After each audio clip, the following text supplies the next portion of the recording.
Hi, today we're going to be finishing off our study of nuclear chemistry by looking at other nuclear reactions. Please make sure you guys are taking notes, and here we go. Now, there are two main types of nuclear reactions other than radioactivity. There's fusion, which is the process of combining two light nuclei to form a heavier, more stable nucleus. All right. So when you have two small nuclei, usually they come together, boom, they can form a larger nucleus. And the other one is called fission. Now, fission is the opposite. Fission is when you have a large nucleus and you split it into two or more smaller particles. All right. Now, unlike radioactivity, these types of nuclear reactions can be artificially induced as well as occurring naturally. Remember, radioactivity occurs all on its own when you have an unstable nucleus. These two we can do. We can do this artificially. And both of them are sources of an immense amount of power, of energy. All right. Now, nuclear fission. All of our current nuclear power plants utilize fission. And basically what it is you start off with a large, unstable nucleus. All right, this guy does not have a very large binding energy because it's unstable. And you shoot it with a high velocity neutron. All right, and when you shoot it with the neutron, it breaks apart and then reforms into two or more smaller, more stable nuclei. All right. So think of it almost like if you're playing pool. This is the cue ball and this is the rack. When you shoot it in, it shatters it, and then it reforms together into at least two smaller and therefore more stable nuclei. Now, since the total mass of the products is slightly less than that of the reactants, all right, if you add up the mass of all of these and you add the mass of all of these, the products actually have a little bit less mass. That means it produces a huge amount of energy because of the E equals mc squared.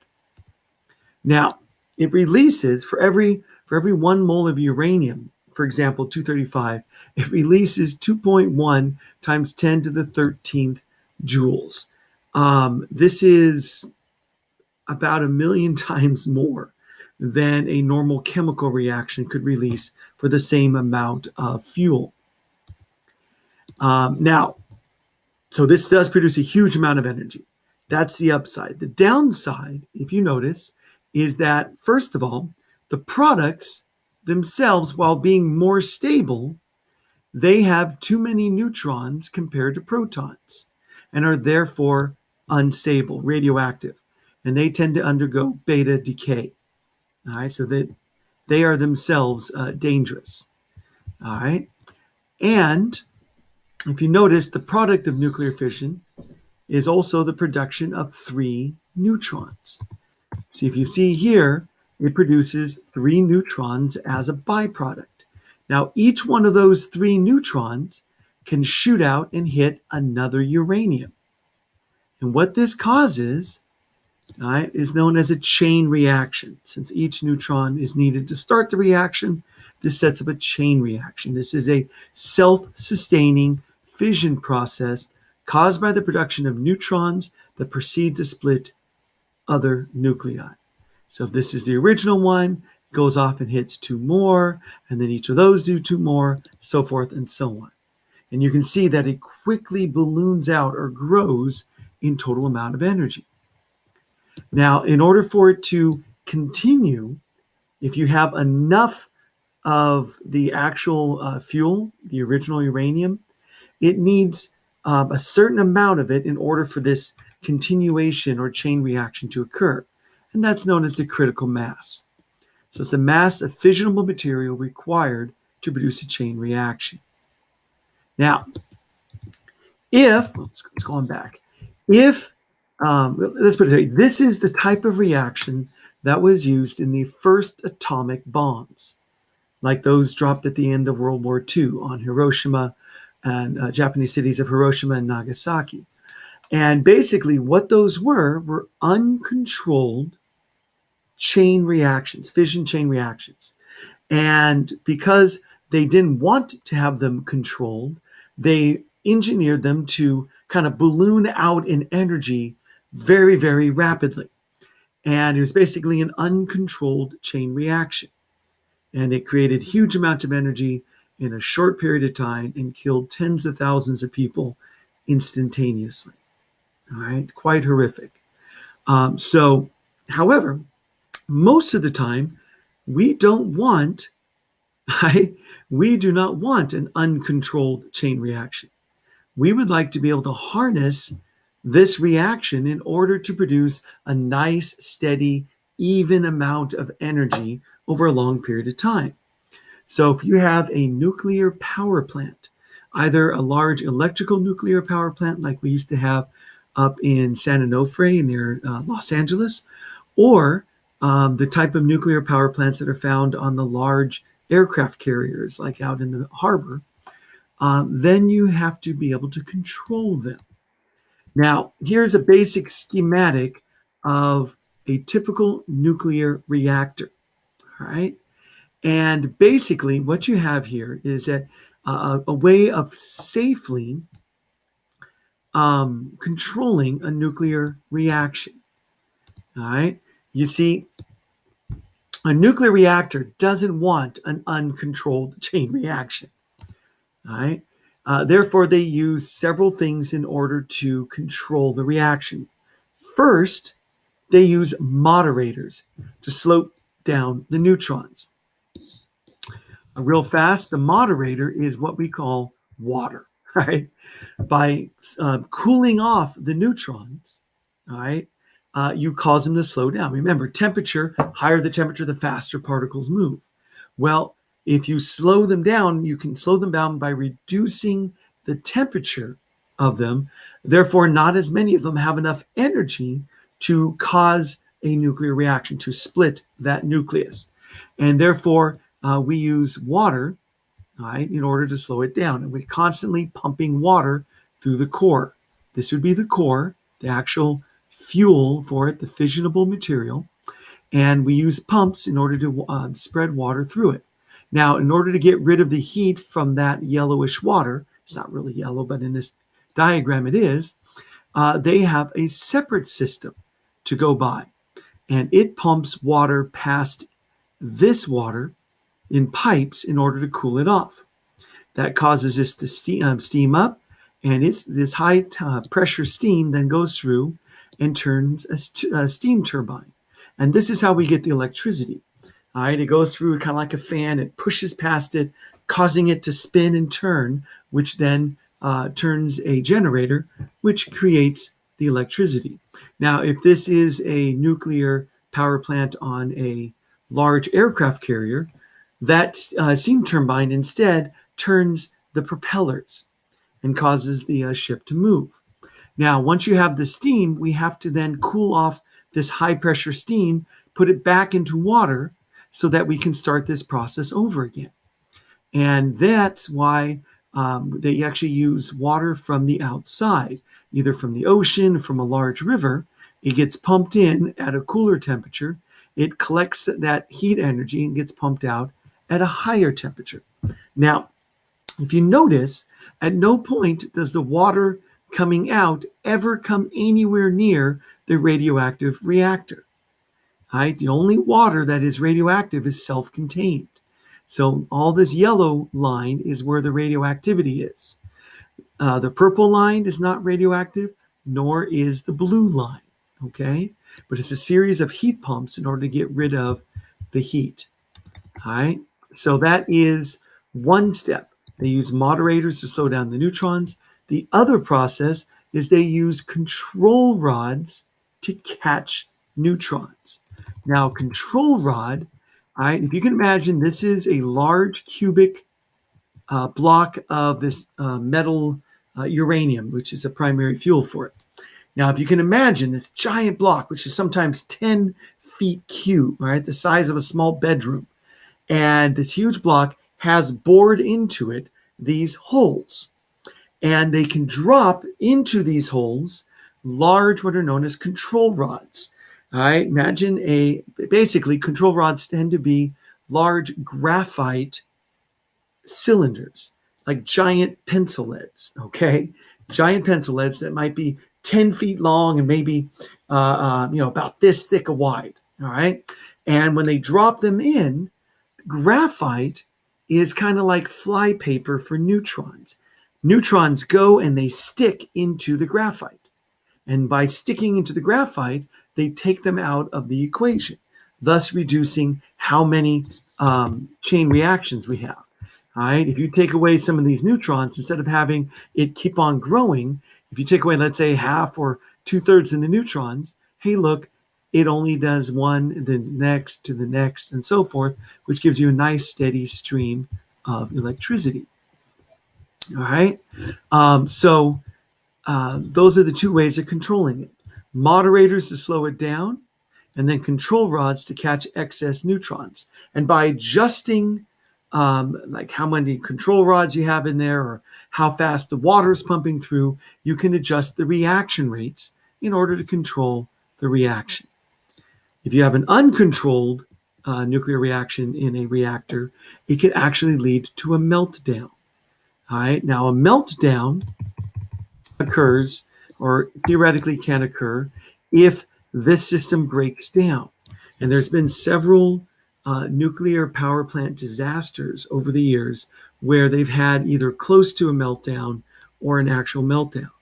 I'm pretty sure they had a meltdown in Chernobyl in 1986, killed unknown thousands of people, and left an area, I think the size of Rhode Island, uninhabitable in what modern day Ukraine. But another one that occurred, or almost occurred, was in a place called 3 Mile Island. It's in Pennsylvania. It's a large nuclear power plant. And it basically, what happened was it was like an instrumentation error. And they thought that there was a leak in this yellow line, so they shut it off. There wasn't really a leak. And when they shut this off, the core started heating up too much. And it basically wasn't pumping moderator for like 13 hours. And then finally they figured out what the problem was. They got the pump going again. And when they finally shut down the reactor and they looked, about half of the reactor had melted and had gone down to the bottom of the chamber. If it had continued going and heating up as it went, it would have melted through that, melted through the bottom down here, and would have ended up getting into the groundwater in a process known as China syndrome. If it goes into the groundwater, it will flash steam it, causing all the groundwater to turn into steam, which explodes, and you would have a huge explosion and radioactive clouds of death, so forth and so on. Now, this is a worst case scenario. It has never happened. There's lots of fail safes to prevent it from happening, but it's one of those horrible things that could happen. All right. And that's one of the main reasons why a lot of people are against nuclear energy. That and the waste material produced by it, those radioactive isotopes that were the products of it, are dangerous and are expensive to store for a long period of time before they're no longer dangerous. All right.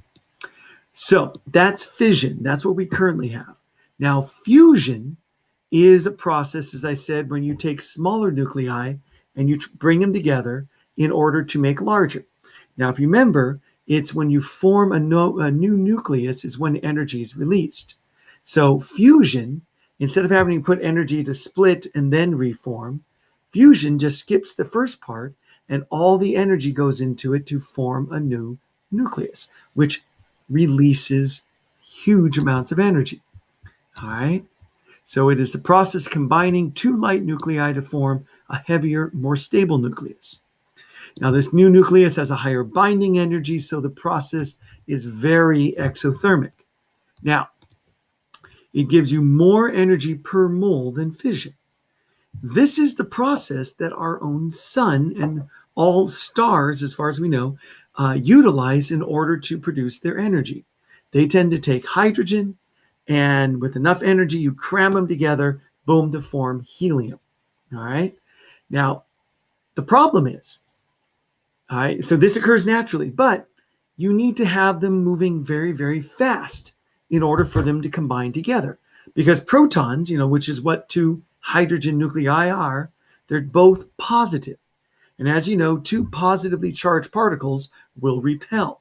So you got to make them moving fast enough, i.e., high enough temperature, in order for them to overcome that, slam into each other, and then fuse together. And that's when the strong nuclear force takes over, and boom, they make a larger nucleus. So they need to have a huge temperature, high temperature, literally as hot as the sun, in order for this to occur. So the suns and stars, as well as hydrogen bombs, which is the next generation of atomic weapons. Basically, we create, it's kind of like creating an artificial star. We use a regular atomic blast, but instead of engineering it to go out in an H-bomb, we engineer it to go in and implode onto a supply of hydrogen. That implosion creates temperatures high enough that the hydrogen can then combine together to form helium, releasing even more energy, and it's about 10 times or more powerful than the atomic bombs dropped on Hiroshima. And that's what we currently have, as it's known as a thermal nuclear warhead or thermal nuclear device. All right. So we can artificially do it temporarily. It's very dangerous. Now, all of these are examples of different fusion reactions. Key thing is you have two small things. They combine together to form a larger one. All right. And huge amounts of energy. Now, all naturally occurring elements were created by fusion in stars, all right, in a process known as stellar nucleosynthesis. Now, small stars like ours is like a medium-sized star, can create small elements, all right, up to iron in size. Everything larger than iron, believe it or not, had to come from an even larger star than ours. It's just our star is not powerful enough to do it. So that kind of is proof that there were stars around us long before our own sun. All right. So larger elements had to come from other larger stars that exploded in the distant past. In other words, they went supernova. For example, uranium is thought to have required a supernova explosion of a neutron star, which is like the biggest, most intensely dense star. All right. And there's not one anywhere near us. So, or at least not currently. So that's where all of those elements came from. And when our solar system formed, those were part of the cosmic dust, and they came together to form planets. And most of them came from our sun, like most of our planet in the center core is made out of iron or silicon and oxygen, which are the most common elements on Earth. Those were all made, but anything larger came from a distant star. Kind of cool, huh? And the last thing is nuclear transformation or transmutation. Same thing. This is a process in which new nuclei can be created artificially by bombarding a nucleus with high energy particles. All right, so if we have a particle accelerator, if you have one particle and you can accelerate another into it, kind of like fusion, you can cause them to kind of stick together, as it were, and create larger nuclei. All right, so it's also known as artificial transmutation. Particles are accelerated at high speeds and then forced to collide with nuclei, often resulting in a formation of larger nuclei. For example, if you take nitrogen and you combine it with basically an alpha particle, right, a helium nucleus, it will combine together to form oxygen and also an extra proton, which is hydrogen. All right, so these are just a couple of examples. Now, all of the trans-uranium elements, those are the elements larger than uranium. Remember, uranium is the largest naturally occurring element on Earth. Everything larger than it, like neptunium or plutonium, all of those were created artificially using artificial transmutation. All right. And so like neptunium, americium, all of these guys were created artificially in usually a fission reactors. And sometimes they're known as breeder reactors because they create more fissionable material. So if you ever hear about breeder reactors on the news, that's what they're talking about. Reactors that make larger elements. All right. And just so you know, all of the elements, most of the elements larger than like Neptunium and plutonium, they're actually not very useful for anything. They are so radioactive, so large, that they break down and turn into other things very quickly. However, by making them, we've learned so much about nuclear chemistry and about atomic chemistry and so forth.